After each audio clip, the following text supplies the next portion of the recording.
There is a gate called the legal port of entry. You want to visit, you come through the gate. You come knocking on the door. You don't come crawling through the window or running through my backyard. That is private property, and you will not trespass here. When the state of Texas gets serious about that, we'll deploy the Texas National Guard and the military and the state Texas Military Force, Army, Air, National Guard, and State Guard to help those local landowners secure their property and to help local law enforcement down there keep their county secure and safe. We'll communicate with President Calderon and let him know that that's what we're going to do. And we'll communicate with the governors of the neighboring states of Mexico. There's 3 or 4 Mexican states that border Texas. We'll communicate with those governors and we'll let them know we want a healthy trade between us and our neighbors, 2 free nations. But you got to come through the gate and you got to do it legally. And we're going to deploy our military force. We don't want a military police state down here, but we're serious.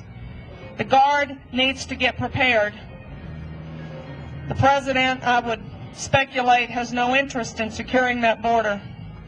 And when you have a governor in Texas, when you're courageous enough to elect a governor in Texas who's going to fight for Texans, and she's serious about securing that border, our Army National Guard and Air National Guard is liable to find themselves deployed in the federal service. That means the Texas State Guard, who is called to active duty by the governor as their commander-in-chief, will need to be ready to step up and help secure that border. So we've got to get ready there. We're not ready today to deploy the size force, the force readiness that we need to do that job, but we can get that job done. We've got to really look at what we're doing operationally in Texas.